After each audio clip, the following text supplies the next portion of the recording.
Welcome back to my channel. Today's subject is old age security, which has been a benefit that a lot of seniors in Canada have depended on to make ends meet for a fairly long time. And this benefit is derived from regular tax revenue in Canada. So unlike the CPP that is a guaranteed benefit that folks pay into when they're employed in Canada, the old age security is available for all Canadians that have lived in Canada for a minimum of 10 years and up to 40 years to get the maximum old age security benefit. And there's a lot of reports that I've seen in the last little while that think that we could very well see a historic raise in old age security in 2024 and 2025. And the reason being is because we all know how much the cost of living has affected all Canadians, but it's also affected seniors in a way that has caused a lot of issues with trying to pay their rent and trying to pay their food and so on. And I think that due to political reasons, we are most likely going to see an election, maybe in 24, but probably in 25. And I believe for political reasons, you might see the Liberal government bump up old age security to guarantee them votes from our aging population. Now, there was talk years ago that they were going to raise the age that you could start receiving your old age security to 67 and maybe as high as 70. And that got squashed by the Liberal government when they came into power. But due to fiscal restraints going forward, I believe that the government is going to have to change that age down the road, because they're just not going to be able to afford to keep paying out those benefits. The amount of folks that are paying into the general tax revenue that supports that just might not be able to do it anymore.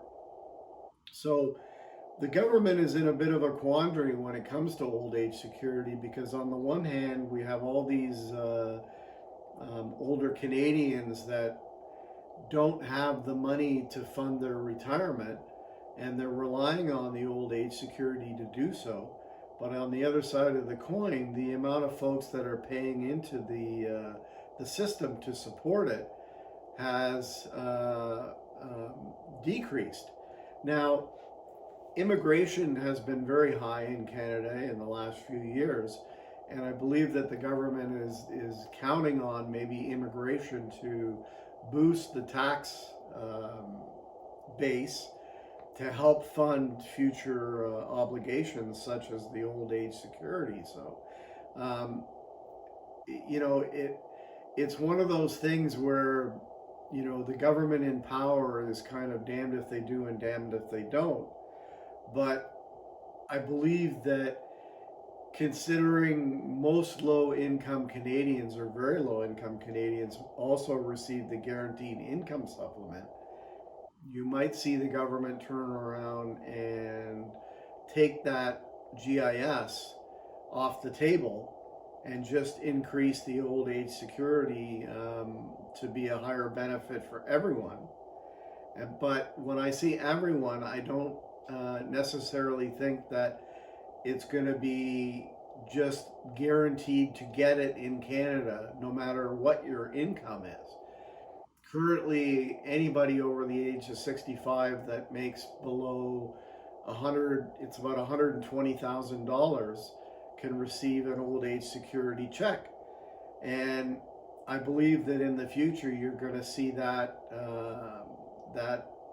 income level dropped to a level where folks that are very well off are no longer going to receive an old age security check, or a they're gonna receive a less of a old age security check depending on their income. And one of the other things that is very controversial in Canada, and um, might come into play in this situation, is also the fact that there are a lot of seniors in Canada that have built up a huge amount of equity in their homes. And there has been some reports that I've read that maybe the government will start looking at that. Now, how they would do that would be very difficult, but they might start looking at the equity that an older senior might have in their home. And if they've got $1 million or $1.5 million of equity in their home, they might turn around and say that, you know what, you're going to have to tap some of that equity, and you're going to get less old age security, or maybe no old age security. So where do I see it going in 24, 25? I really believe that we are going to see a bump in the benefit, because there are a lot of people that just can't make ends meet. A lot of seniors that are, holding on by a thread when it comes to, paying for food and especially rent.